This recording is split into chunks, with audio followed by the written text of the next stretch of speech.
All right, noting the hour and the presence of a quorum, you okay, Mike? I'll call this meeting to order. For those of you on the committee who don't know the people in the audience, they are not really members of the public, and they're not here to participate. Well, they can. No, they're all alumni. So that, starting on the far left is Pat Clifford, longtime member, former chair. Pat Easterly, the same. You may know the moderator, Peter Ashton, but he served on this committee. And Bill Mullen, longtime member, former chair. John Benson, you're on the selectmen now, huh? But recently of our committee, and Janet Adachi, who's never been on our committee, but attends our meeting faithfully. And Shu Yuli, formerly a member of this committee.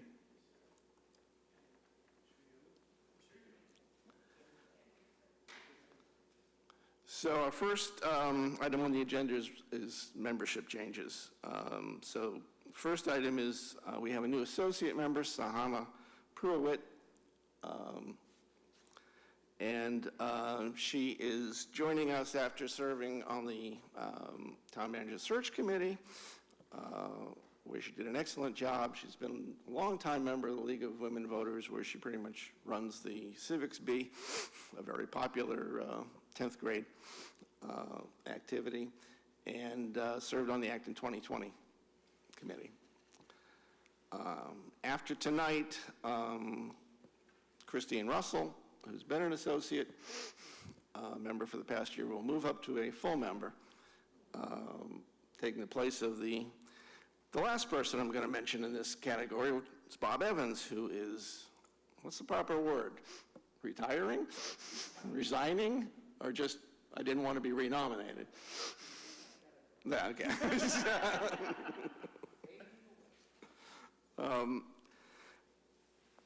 Bob has served 20 years on this committee. Well, just maybe a few weeks short. He was first appointed in July of 1998. He's also served on the school committee, I guess back in the 80s.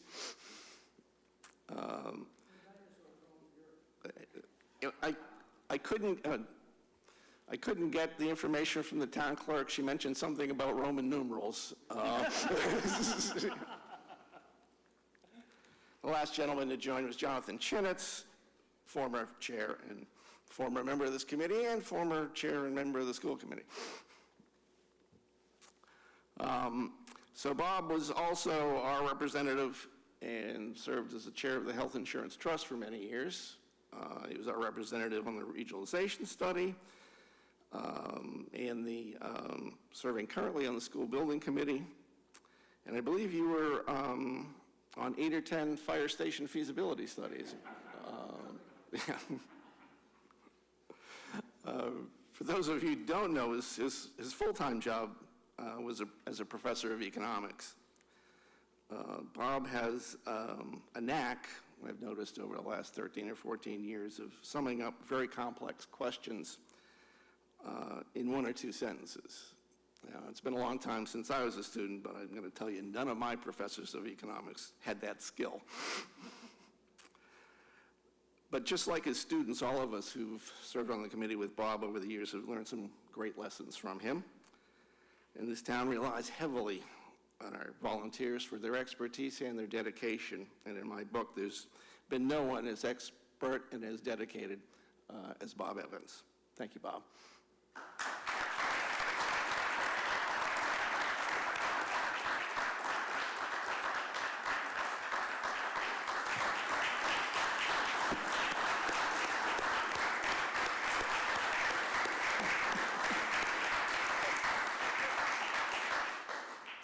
And now I'll turn it over to the vice chair, another University of Chicago alum, to make a short presentation. We just have something to thank you for all of your years of service, and just in case the Attorney General is watching, we wanted to make sure it was something financial related, so it has an honest to goodness face value, and if the Attorney General is watching, there's a face value of $10. So we're not violating any laws here. So why did you collect it? No. I think it's less than $50 a piece.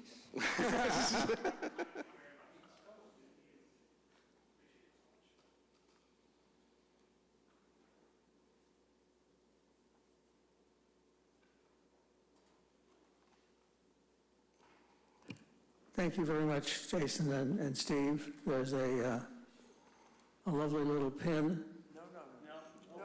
Open it up, open it up. We're not that cheap. Oh, that's, We actually checked to make sure that we got the year right.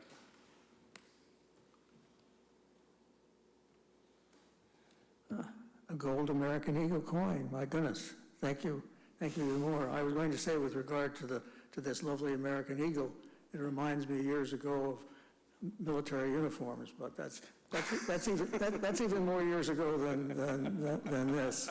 I do appreciate the kindness of some of my old colleagues coming out for this, as well as the kindness of the current committee, and probably the kindness of a variety of people who served on the finance and school committees who are not here, but who I've enjoyed working with all of these merry years.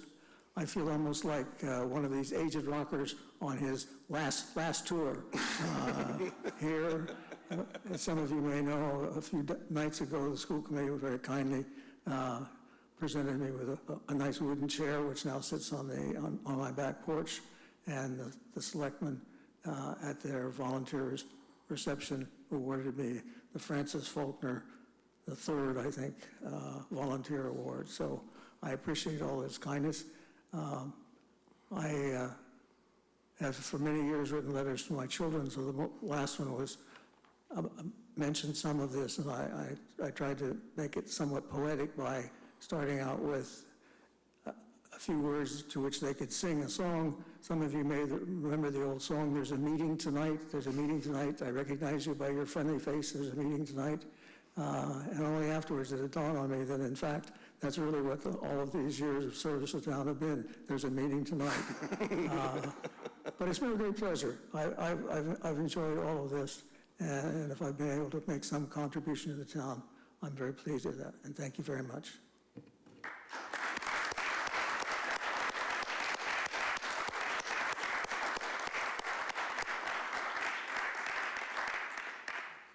Well, it is kind of like the Bob Evans victory tour, but I would like to invite any members of the audience who would like to say anything to do so now. I don't want to keep you here very long, so anybody? Oh, Mullen, I knew you'd talk. Is this a microphone? Oh, okay, I'll speak. It's live. Well, I didn't prepare anything.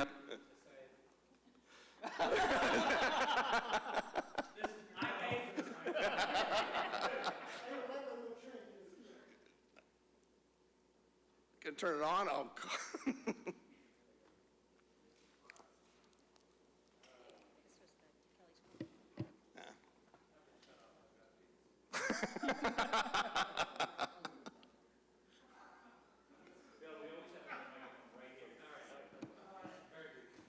Oh, there we go.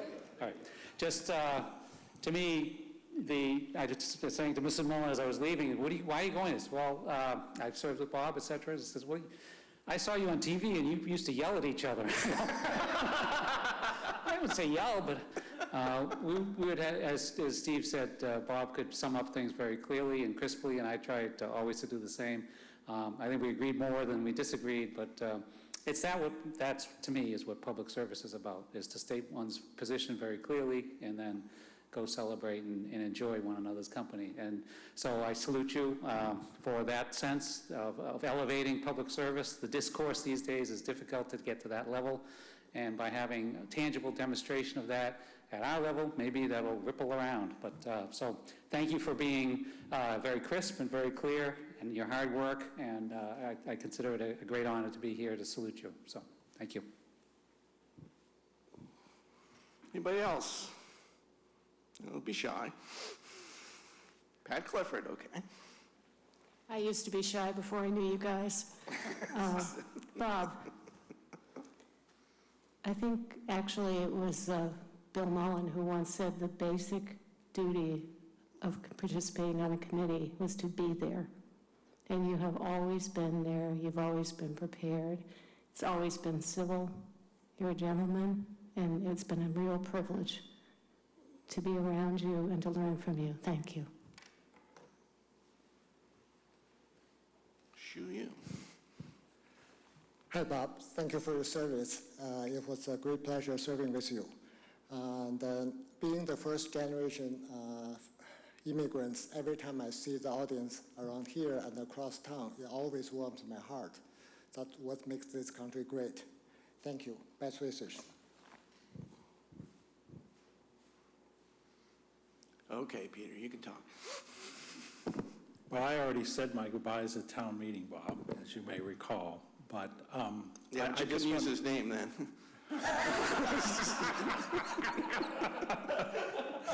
member of the Finance Committee, senior member. I just remember when I first worked with you, I was a selectman and you were on the Finance Committee, and one of the first things we worked on, Bill will remember this, was the fiscal impact studies. And as two economists get together and they start talking about marginal costs, we quickly left everybody else in the dust. But I think that was a great example of the kind of work that you did and the kind of expertise that you brought to the town that you repeated over and over again. And for that, we should all be very grateful. Thanks, Bob. Jonathan. I've never been shy. I know. This town is better as a result of your service. It has infrastructure that will last for a long time. It has a great education system that will last for a long time. It has excellent financial footings that will last for a long time. And it's all because of you. Thank you.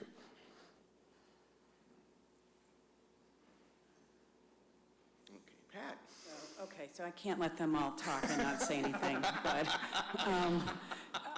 but Bob, I too want to thank you for the time, thoughtfulness, effort, sometimes, not sometimes contentious, but always, in the end, collaborative process you brought to the committee.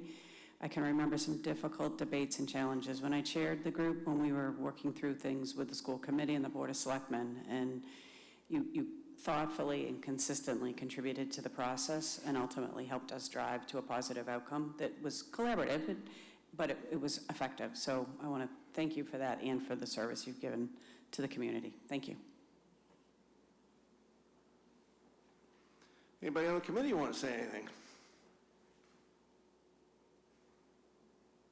Okay, Roland, you can talk. I just want to thank Bob for all that he's given to this committee the time I've been on it, with his deep insight, especially with the health insurance trust and things of that nature, that we could understand it when we got done with what he presented, not muddy the waters, so to speak. So thank you, Bob. Mike?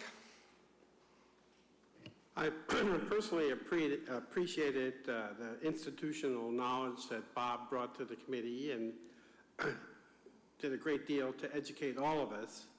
His answers were always analytical, practical, common sense that some of us sometimes have trouble expressing or understanding. But Bob always had the right answer, and if we start to veer off track, he had a knack for getting us refocused and understanding, the heart of the matter that we're discussing. So from that point of view, I think we're really going to miss Bob. Well, Bob, I only had the pleasure of working with you for this past year, but it's been terrific. And I do recall back in the early, mid-'80s, when I was first on the Finance Committee, you were on the school committee back then. And it's just amazing how quickly the time has passed. And I can't believe how many years you've contributed to this town. So thanks very much.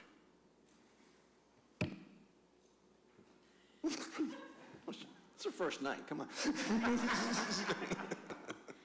Well, I'm sorry I didn't have the chance to work with you, but I've heard a lot, and listening to all these folks here, it's sad that I didn't get the chance to, work with you on this committee. But thank you for all that you did for the town and for the community. Bob, I'll just second everything that's been said here, wonderful contributions, but in particular, I think what Steve said resonated with me is that you always had a knack for summing up a lot of, we'd be in the weeds in some particular issue, and you would say, the seniors don't care about that, what they're talking about is this, and we would say, oh, okay, we're talking about some nuance and some budget item, and you brought us back to reality really quickly, but I do want to second everyone's comments, and thank you for your contributions to the town. I'm going to be the stick in the mud to remind you that you said you would still continue to work on the school committee meeting, school building committee, and I expect to see you at the next meeting, so thank you very much. I am, in a purely selfish sense, disappointed to not get to hear from you more whenever you would pipe up into discussion. It was always with exactly the right thought and exactly the right number of words. I just want to assure you that over the last year I was listening, I was paying attention. I appreciate the solid foundation you're leaving with us with, and I will do my best to not screw it up.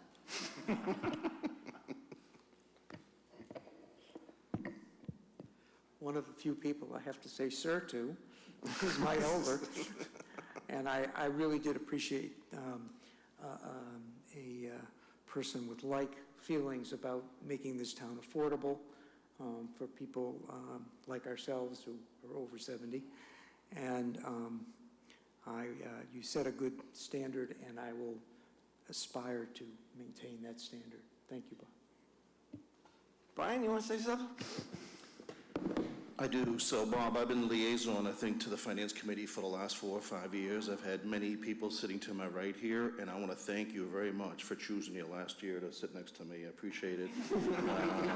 I appreciate your dedication and your hard work and service to the town. You're much appreciated, and we wish you well in the future. Thank you very much. All right, so we'll close with my favorite Bob Evans story. It wasn't this past year, but it was another time when I was chair. And the committee was in deep discussion, and Bob asked to be recognized, and I recognized him, hoping he would somehow, as he has a habit of doing, clarify everything in 1 or 2 good, well-phrased sentences. And instead he said, "Mr. Chairman, what are we talking about?" And momentarily I thought, well, was he dozing? And did he just wake up? And then I thought to myself, hell, I don't know what we're talking about. And I closed that discussion off, and we moved to the next agenda item. Would you care to say anything else, Bob? Or have you said everything you're going to say? No, I think I have said enough thank yous.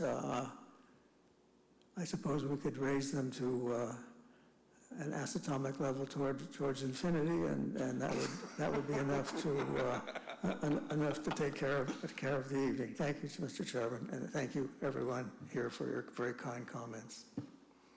All right. Well, with that, the ceremonies have come to a close, and we'll move on to our regular business. Thank you all for coming.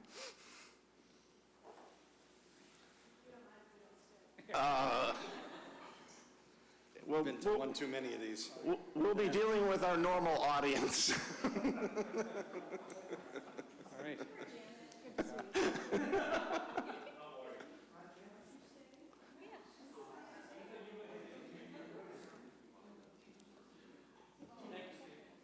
Thanks, Bill. Janet will no longer be our liaison from the Board of Selectmen. She's given that duty over to John, and in doing so is doing him a big favor. I'll be right back. Is he still running for something? Okay. All right, so the next item on the agenda is something near and dear to my heart and something I've been waiting for about 12 months. So, With that, I'll open up the floor for nominations for new officers. Are there any nominations? Mr. Chairman, I would like to move the slate of Jason for chair, Roland for vice chair, and Christine Anderson for clerk. Christy Anderson, right? Christie. I know, I get them confused. Yes, it is Christie. Pardon me. Do we have a second? Second? Second. Are there any other nominations? Yeah, I didn't think there would be. All right, then. We are voting for a slate of officers: Jason Cole for chair, Roland Borden for vice chair, and Christy Anderson for clerk. All in favor, say aye. Aye. Opposed, say nay. Abstentions? All right, you're elected. Mr. Cole, it is your meeting. Thank you, Mr. Noon. This being the start of the new year and things being a little quieter in May than they are perhaps at other times of the year, we do think it is a good time to discuss ideas for new projects, studies for the upcoming year, a bit of announcements on exactly what committees, what subcommittees people would like to be on and show interest in. We don't have to solve it all tonight, but if we can move forward on a lot of this tonight, that would be quite good. This was telegraphed last meeting. I would like to start by making sure that the people that had been voluntold in the past are still on board. So, Mr. Noon, are you good with being the Health Insurance Trust Liaison? Yes. And Christine Russell, are you good to, now that you are a full voting member, are you good to be the liaison to the school committee? I am. Okay, good. Just so you know, there's a report due from the superintendent on the first week of June on health, welfare, and well-being, and where the money was spent. He knows you're coming. Okay. Let's see. Are there other ones that I believe, Tom, you showed an interest in the Kelly's Corner? Is that correct? You have Kelly's Corner. Yes. You have Kelly's Corner. Yes.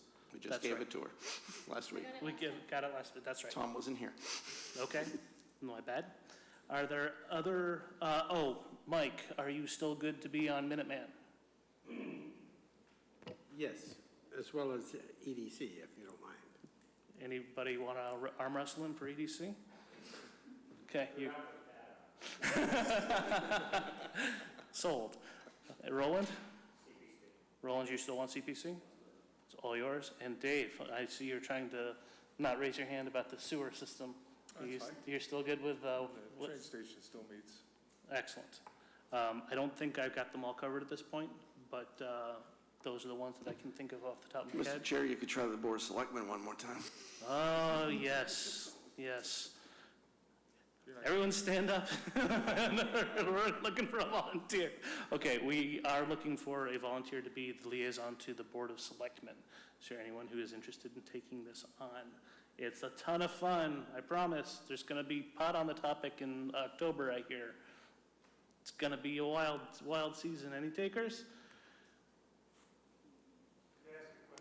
Is it possible to share that responsibility so that one person doesn't need to do it? Yes, and I would be more than happy to share that with you.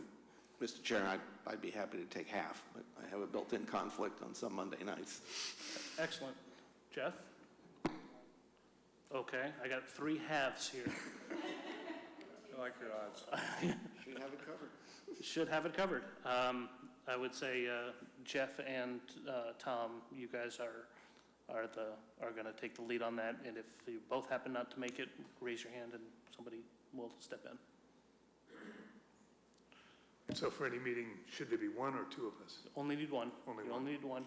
And you don't actually have to be in person. You can do it on TV, but I got to tell you, sometimes hearing what they say on TV is not as easy as being in the room. Okay. Now, are there other ideas for projects? Perhaps maybe some KPIs that we might want to look into this year, or any other just brainstorming as to things that we might want to roll into our point of view, which will be the main thing that we talk about next week, trying to get that next meeting, trying to get that effort kicked off and brought in nice and early this year. Yes, Mr. Burgart. Microphone. I have 4 suggestions. Mr. Chairman, the first. Thank you, sir. Floor is yours. Mr. Chairman. The KPIs, with Steve's permission, I met with Brian to start the process.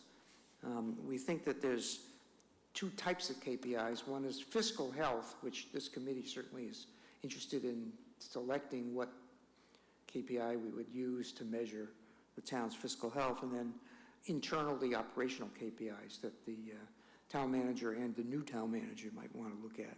So Brian and I are started meeting, and we're going to meet Thursday morning to do the second meeting to start that process off. And if other members of the committee want to join us at some point, that's great.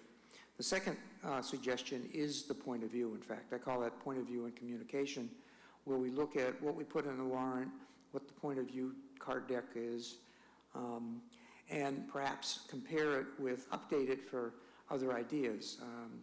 The town of Concord has a thing called Popular Annual Financial Report, which is a click away in their website, as well as their audit report. And their popular is 4 pages long, and they focus on how they relate to other towns. And our point of view focuses more about our historical activity. Somewhere in between, it might be interesting to see how we can make a condensed, informative version to our citizens. So the second project would be point of view / communications. The third that comes to my mind is I had the privilege of getting to look at 2 years ago management letter. As part of the audit, the town and the school auditors give a manager letter which expresses things that could perhaps be improved or things that should be looked at or changed or updated. And I think it would be a good project for us to get probably came out in September, October, management report from the auditors of both groups, and ask the town manager and accountant and superintendent and accountant to come and talk with us about their experience with their audits, what they're doing regarding the management report, and then maybe even say a few words about what they hope to have the auditors look at for this next June 30th year end. So the third thing is what I'll call the audit management report review. And the last suggestion I had, I read the town report. What an interesting thing to do. And one of the things that I came across was several pages of what's called trust funds. And I would think it might be interesting if a couple of us looked at the trust funds. There's a couple $1 million in non-expendable funds, which is probably, what you think is capital that people have donated to the town for a specific purpose that can't be spent, but the income of which can be spent. So for every capital fund, there's a expendable fund in these trust funds.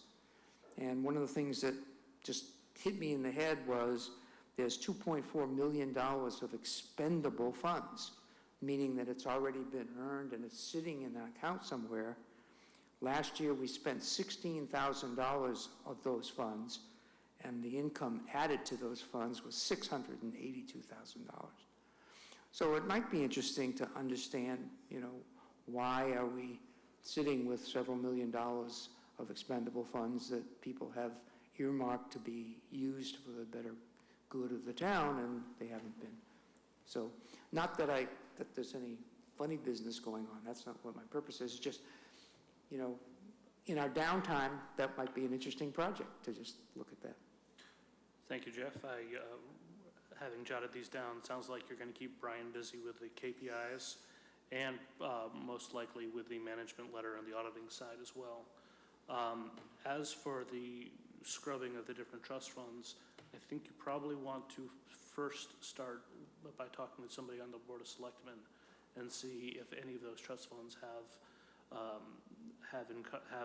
statutory encumbrances on how things can be done, so that perhaps that, I understand you want to scrub it and see if there's something there, but at the same time, if there is a if it's already earmarked for a specific purpose, then that's not something we're going to be able to apply elsewhere. And then as for your second point, which was the point of view and communications, that will obviously be a huge focus for us in the very near future as we're trying to get the point of view out early again this year. Just to be clear, I'm proposing that these are things that the committee may want to look into.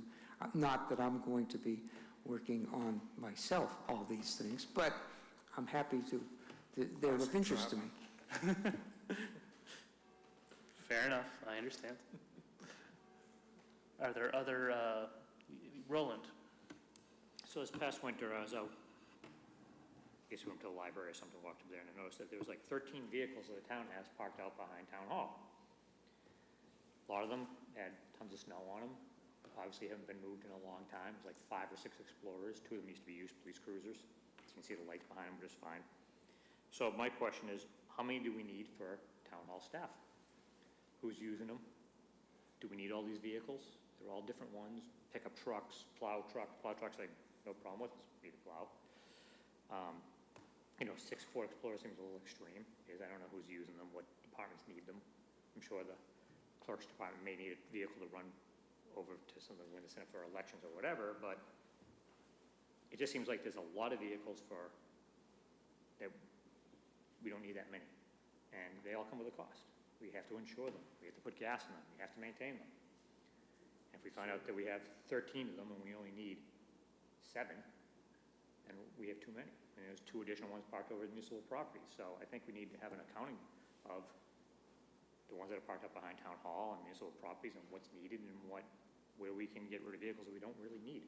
And also, what I was just thinking about is, whenever we have a warrant article said that we're going to buy a new piece of equipment, whether it be something for the highway department or what have you, and to dispose of the old equipment, what do we get for that, for the old equipment? Are we just paying to have somebody haul it away, or are we selling it to something for scrap and we're getting $500 or $1,000? Kind of a little bit more insight as to what happens with these things that we dispose of. Do we get any value back for them? Sounds like a great question to ask the new town manager on his first week on the job. That's what I was thinking. I was thinking the first day. There you go. Excellent. Don't let him off the hook that easy. Excellent. So, I mean, I just think there's this stuff that's a little bit more transparency that we need to look into, that maybe we're spending money we don't need to spend, and all that has a cost, and that all gets taxed onto our taxpayers. Yep. And we got to register all these vehicles too, so that's another expense too, so. Also recommend making sure you bring that up as a question in advance of Budget Saturday, because that's the type of thing they should be able to answer out for us on the Budget Saturday. I would hope so.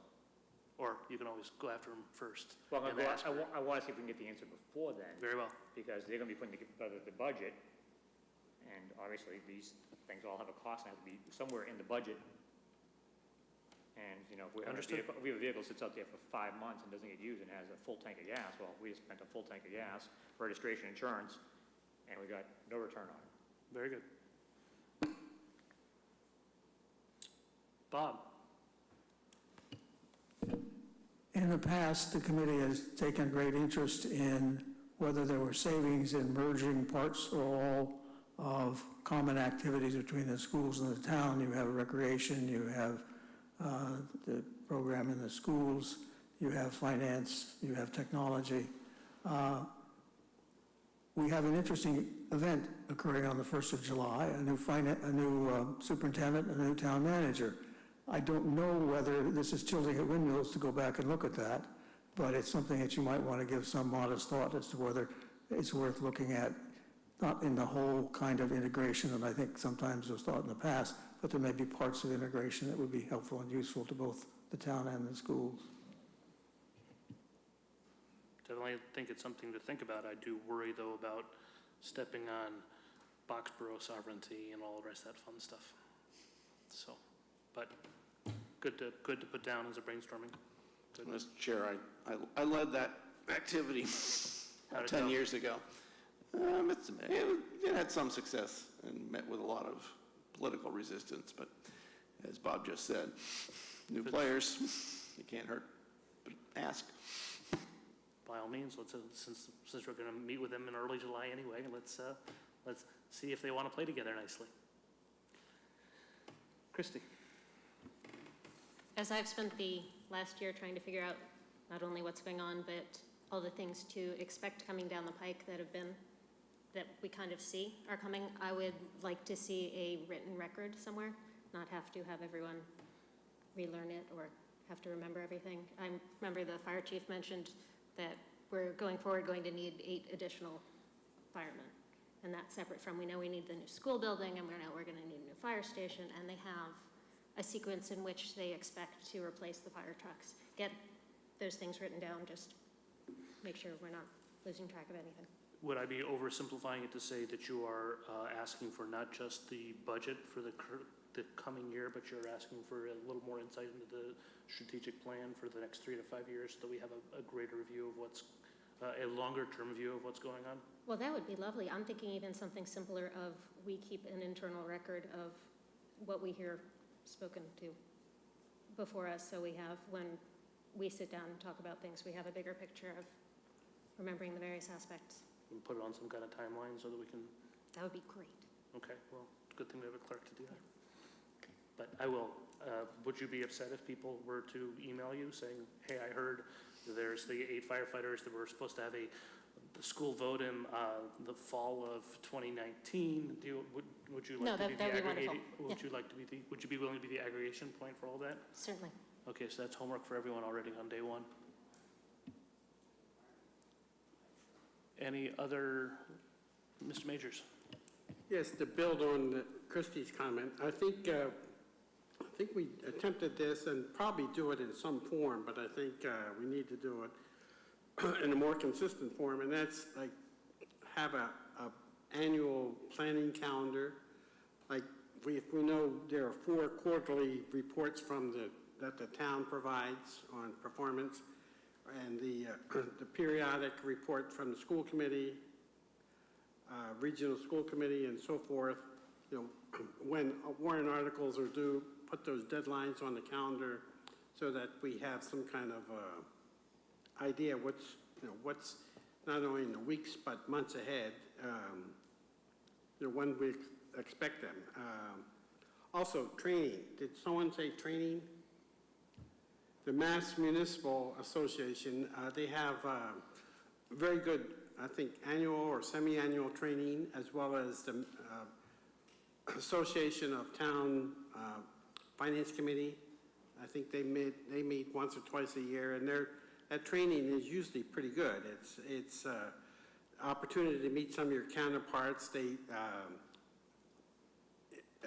would complement Jeff's idea where KPIs are presented, how other towns handle their town meeting presentations, and how they report financial progress and status and financial issues, and how to measure performance if you're on track, you're not on track,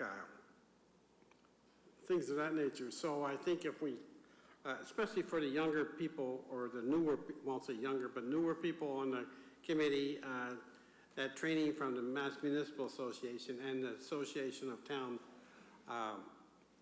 Finance Committees is very helpful. All we have to do is check our mailbox downstairs. Have to figure out what that mailbox is. I'll show you on the way out. Great. Christine?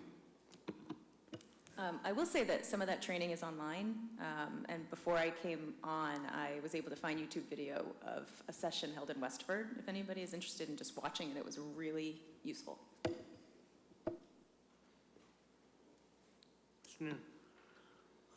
Further to what Jeff was saying about comparing things, we had one request after town meeting to break down the tax rate into pieces that would be approximate. This is what the school costs, this is what the police costs, this is what the fire costs.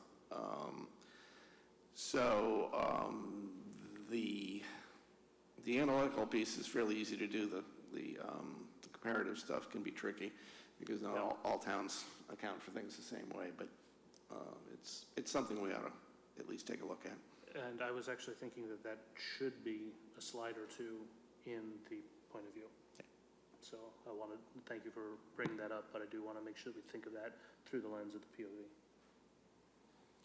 And then the one that I would like to remind everyone about is capital committees. What are our desires and wants? And we're going to argue pretty soon about level of reserve use, and so the question then becomes, what is the purpose of reserve, and in particular, comparing that to the capital deficit or capital deficiencies or capital plan, however you want to put it. So that's the one that I want to make sure that we do not lose track of, because we fought bitterly about it for the last 2 years at ALG. Christine? Do we redefine reserve use every year? Yes, we do. Every point of view, every year, we get to put our own imprint on our point of view. Last year's FinCom does not encumber this year's FinCom.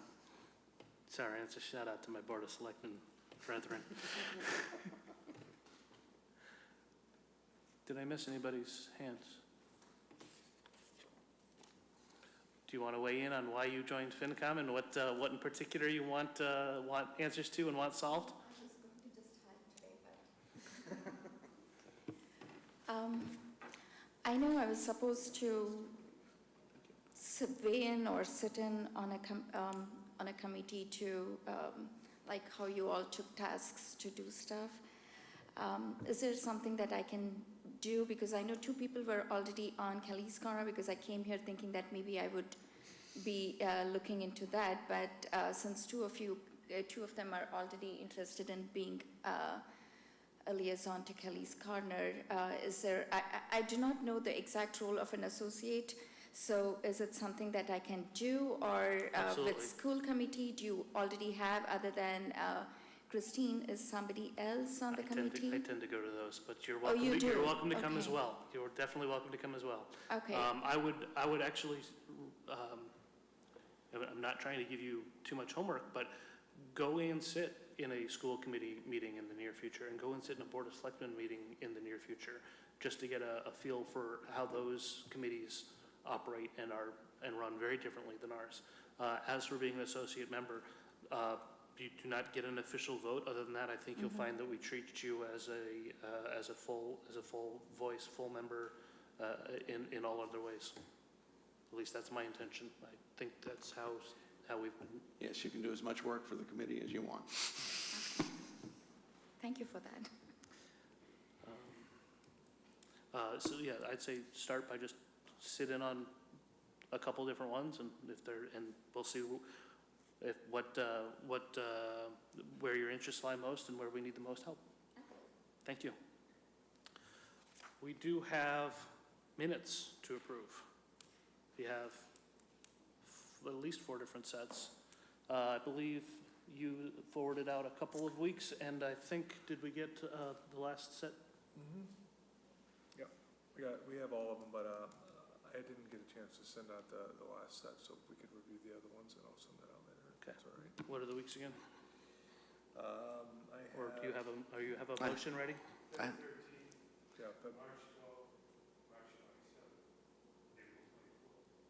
I move we approve the minutes, those dates. yeah, there was one edit. There's one edit for February 13th. It says the TIF report. Corrected. Okay, great.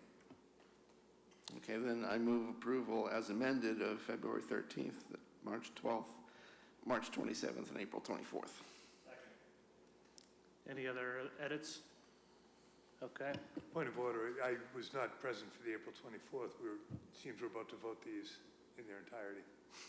Can I vote for 3 and abstain on 1, or? Jesus, making this. Okay, Mr. Chairman, I move we approve the amended minutes of 2/13. Can I have a second? March 12th and March 27th. Second. All those in favor, say aye. Aye. All those opposed?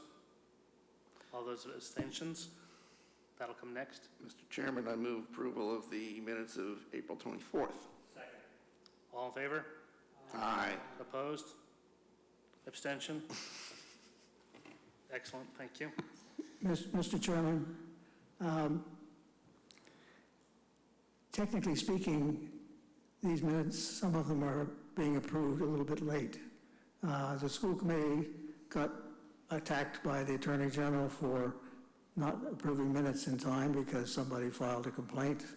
The same filer of a complaint attacked the Boxborough Selectmen for posting a meeting 12 minutes late.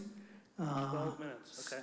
So I think in the coming year, it would probably be useful if you try and get these things approved as quickly as possible in order to avoid such things. I appreciate the heads up, Dr. Evans. I've been on the job for half an hour, and we'll try and make sure we do a better job in the near future. He has some new talent.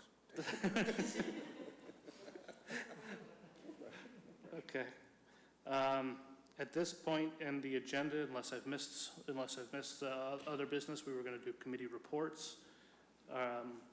Does anybody have any committee reports that they would wish to share? Looks like you want to raise your hand, Christine. The floor is yours. School committee, just a couple of issues.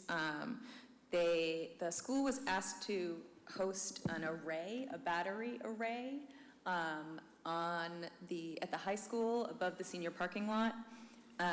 We have state funding of $1.25 million and another $1.25 million through a company called Enernoc that wants to place the battery array. What it will do is smooth out the spikes in electrical usage, so it'll draw from the grid at night when it's cheapest, and it'll cover our energy use spikes during the day. 77% of the revenue goes to Enernoc, 23% to AB, which is roughly $100,000 in revenue, and they voted and approved to move forward with that. Any questions? Yeah. That battery array is going to be, so it's a solar array, obviously, with a battery. It's not solar. It is literally batteries. And they will sit encasing above the senior parking lot. It takes up roughly 9 spaces. It is not in the lot, but above it. And it is a battery array. So do they charge that up at night? Exactly. With it, when, obviously, your Charge rates are off lower. peak. And then use it to offset energy usage during the day. And it's also, I believe, that Enernoc is the one that they're doing the solar array of in Woburn or something that's working with the town. I'm not sure that Enernoc is related to that. It might be. I'm sorry. I don't know for I'm just sure. thinking from what JD said during the budget Saturday last year and he went over that. And, Right. He was talking about the solar arrays that we do have. right, and there's going to be another one up, they're building it north of here. And Right. So those also help with our energy usage. This is a whole other thing, whole other system contained. The way he put it, yes, because some of our energy does come from solar, some of the energy trickling into the batteries will in fact be from solar, but that is not the basis of this particular. I was just getting an idea of what, so theoretically it should help us reduce our money we spend on energy. These will be That's correct. powering those up at night and drawing on them during the day. Right. So basically you're paying a lower cost. Right. And then we will receive about $100,000 in revenue off of this process. And Enernoc will be the one who will be maintaining it and doing all Yes, that. So if that's correct. battery We will fails, not. they're on the hook for it. We won't have anything to do with it. Great, thank you. Christine, do you know if we had to enter into a term contract for that beyond a year? I think so, but I do not remember what the term was, but I can find out for you. I'm just wondering if it happens to go upside down, if that 100,000 a year plus or minus is guaranteed every year, or if it were to, again, get upside down, could we get out of it, or Yes. are we signed up for 20 years? I don't think we're signed up for 20 years, but I will get those details for you. Thanks. Yeah. I'm a little bit familiar with energy management systems which reduce peak load. And peak load is the killer for most commercials. If you've got 10 locations and 6 air conditioners decide to go on at exactly the same time, you could pay a fortune for the rest of the day, even though you're not drawing power from it. So is this going to be intelligent enough that it would be clipping our peak loads? Is that? That's the idea, yes. So where we have our peaks, that's where it'll jump in and offset our regular energy draw.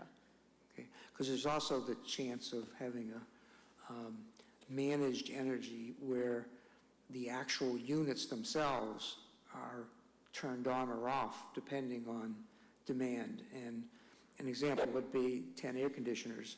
And if you know when you need it or how you need it, and you know that 3 of them are going to go on at the same time, you say, well, just wait half a minute. I mean, it's not going to make a big difference to the room that you wait half a minute, but then you wouldn't have them all going on and creating the peak itself. So there's a way to cut the peak in terms of supplying energy. There's also a way to cut the peak by managing the demand. Sure. So I wonder if they've looked at that, because I'm familiar with a company that's working on that side of it. All right, so the second issue is concerns bus stops. The school has changed its policy as far as going into cul-de-sacs.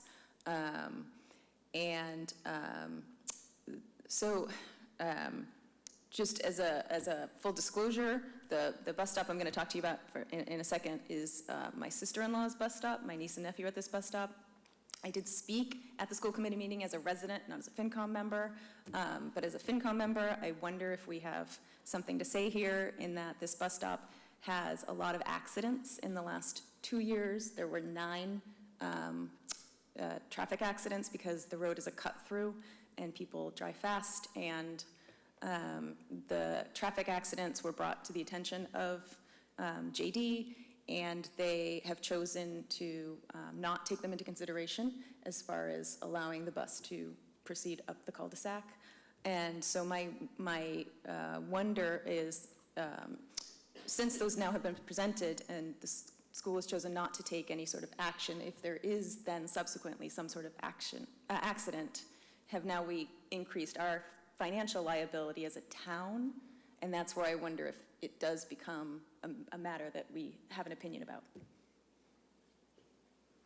Are there any lawyers in the room? Because my gut would say it probably does impact us. I mean, that's part of the reason that we brought up the whole 4 and health, safety, and welfare in years past, in times past. We want to make sure that if we are aware of an issue, that we're trying to mitigate it as much as possible. But not being a lawyer, I don't know that, I can't say that for sure, but my gut sort of tells me, yeah, it probably does open us up. Mr. Chair. Accidents involving school buses or involving parents driving their kids to buses, or just strangers? It seems like it's commuters passing through. It cuts through South Acton and Maynard. And the fire chief stated that while she was on site for one accident, another accident almost happened while she was there with lights blazing, and asked that that report also be given to the Transportation Department.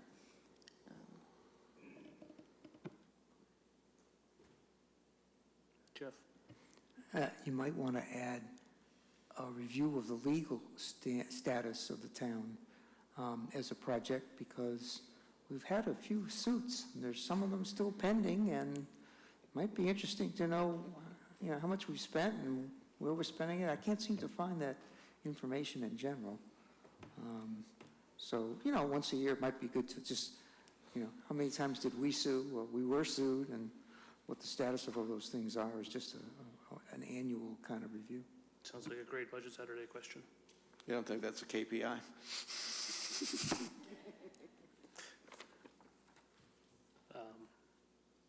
Okay, are there other committee reports? Did you need anything else on that? Any other committee reports? Christy? Kelly's Corner Committee had a presentation last Tuesday, I believe, that I sent you all about, where they had the designers come in to introduce the current plans and let people speak to their various concerns. They presented the traffic flow changes that would result from the decrease. The big problem people have is that you're cutting down trees and changing the roads too much by widening them. So the way to avoid doing that is to add fewer turning lanes and other changes that speed the traffic through. So they showed what the differences would be if you took out various of the options. They also explained that the changes at Charter Road are happening in part because with the move to single-tier busing, that gets a huge backup already, to the point now where some of the buses getting out after dropping off the high school kids are slow coming out of the parking lot to go on their next route, and they're concerned that there's going to be further issues with it, given that we're moving to single-tier busing. So that's pushed the charter road. That's largely separate from the other design plans. People sat down and expressed a lot of ideas about what they would and wouldn't like to see in the final plan. It largely came down to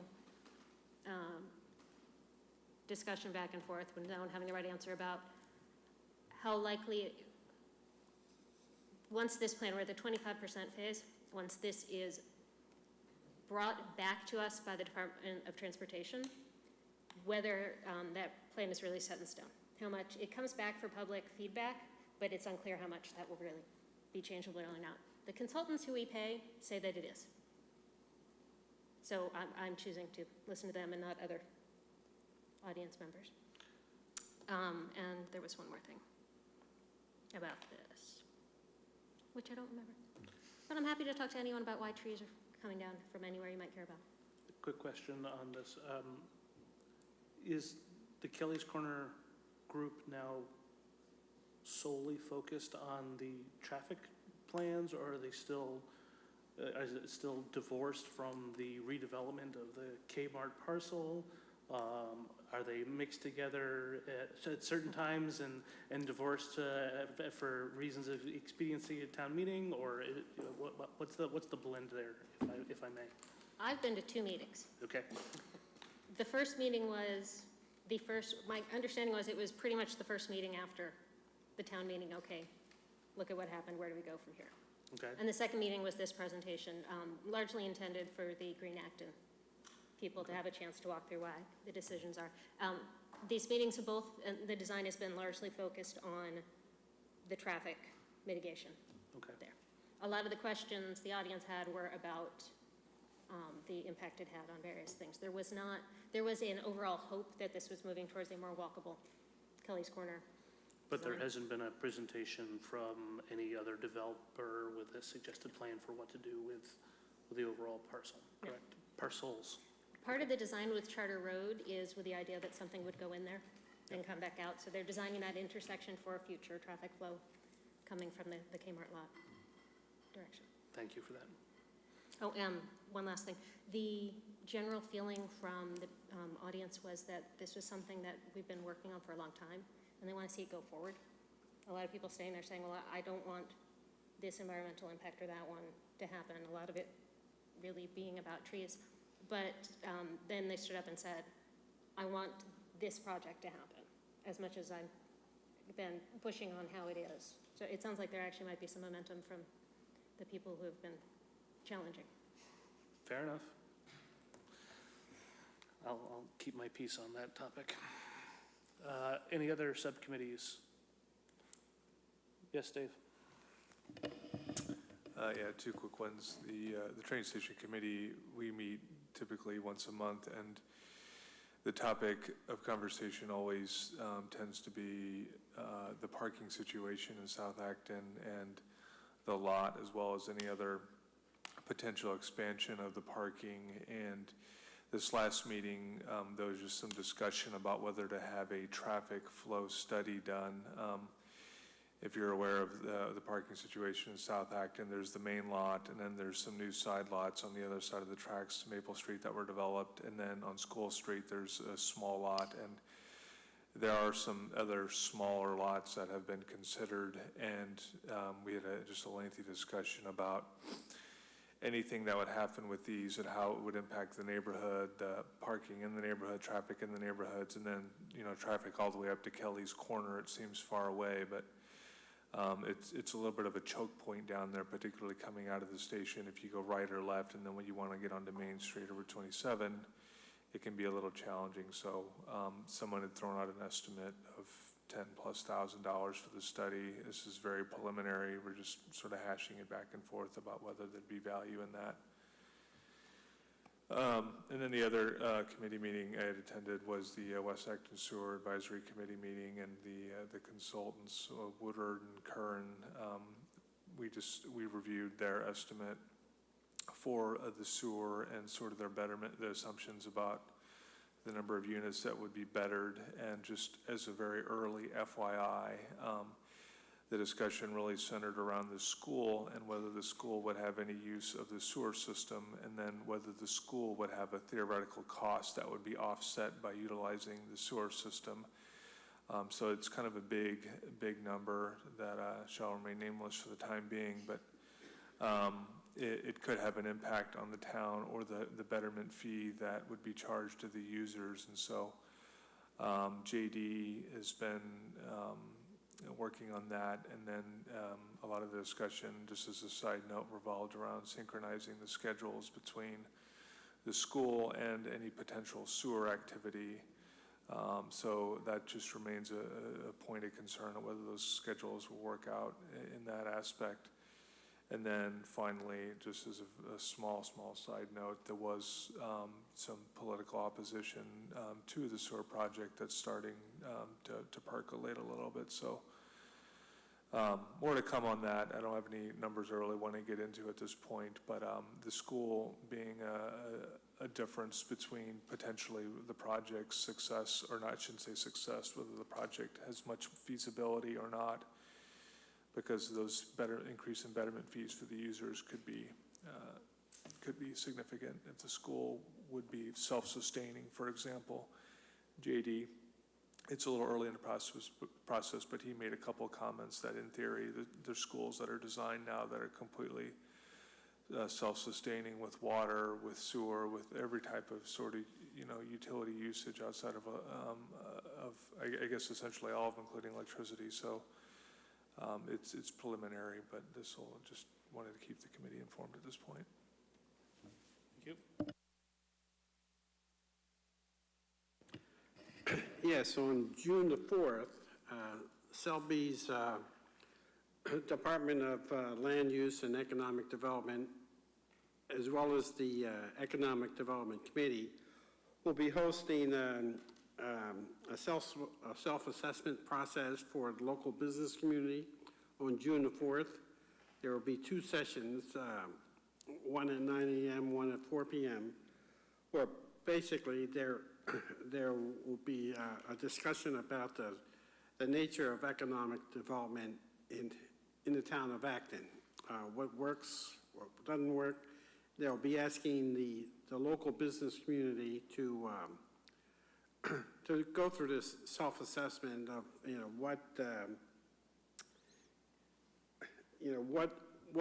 all aspects of economic development in town, that the pieces they like, the pieces they don't like, what works, what doesn't work, and what the local business community would like to see put in place to make the process smoother to enter business in the town of Acton and remain successful and profitable. So it's two sessions on the 4th, 9 a.m., 4 p.m. You're welcome to participate. Which one are you going to, Mike? 4 p.m. Good to know. Good to know. And they're repeat of each other's, go to both? Or? Yeah, for the business communities, some businesses are able to provide people in the morning, other sessions. There'll be a duplicate session. The 4 p.m. session works for others. Economic Development Committee members will be at both sessions. So if it's possible for me to be at both, I will, but I can't. But I think it's a good opportunity. It says there's a Barrett Associates will be, the town of Acton got a grant to sponsor this self-assessment process, and it's hopefully that the data they gather, the responses they gather will, help improve our planning process and make us more, pro-business than what we are now. Fair enough. From the school building committee, unless Bob wants to weigh in on it, we're in a in a bit of a holding pattern at this point. We have the owner's project manager on board. The next phase is to pick out a designer. We have to do that in collaboration with the MSBA. We can't even do perk testing until we get this done, frustrating though that may be. And the gentleman from the owner's project manager group had to talk me down off the wall at the end of the last meeting because we really can't seem to do anything and move this forward until we get the designer picked out. The request for the RFQ is going out in the near future. JD's got that on his plate too. Just for the record, JD has a lot on his plate, in my opinion. And when that is done, it is a vote at the MSBA where we get to send 3 representatives, and the MSBA is bringing 16, so 16-3 vote. Once that is done, once we have a designer on board, that is when we're actually allowed to start doing actual perk testing and site reviews and all the rest of that fun stuff that will help determine whether or not we build this new twin school on the Gates property or on the Conant property. Or, as one of the school building committee members wishes us to continue to look at, any other town-owned property. Just saying. I don't know if Mike remembers this phase from the Minuteman side, but this is a frustratingly slow period where apparently you will get busier in the near future.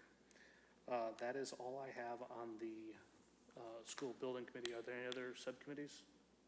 Steve, do you have anything that you need to report? And then, before we adjourn, I would like to say something. Okay, I don't have anything to say on schedule right now. I need. Just one more thing. Stand by for an announcement regarding the Walker property. We can't say what it is, but things have been happening, and stand by. You know how to tease and leave a cliffhanger there. Thank you very much. I'll have something for schedule in the near future. Steve, apparently you want to say something at the end here? Sure. If I go back a year, I entered this chairmanship with some trepidation. I had 4 new members, and I was staring at a special town meeting in December, when somebody asked me early on how I thought my committee would vote, I said, I have no idea. I have no clue. 'Cause most of them I hadn't seen vote before. And then we had the superintendent issue come up, and it was a massive distraction for every committee in town. But I will say that I was pleased beyond my wildest expectation at the way you guys came through, and especially the way the new people caught on and participated. So thank you very much. To that end, Steve, we wanted to thank you very much for your service as well. And now that you have all this free time, I hope you can come up with a good purpose for these. Oh my goodness. Thank you very much. You've been a mentor for the entire time I've been on the committee, and thank you. Did you steal those? No, I even had to take the price tags off the bottom. I did not steal them. Entering Acton. Now, I think is this town hall? This is town hall. I've been told I can't do that. With this, and I think at this point, our eyes turn to Dr. Evans for one last piece of business, please. Move to adjourn, Mr. Chairman. Second. All those in favor?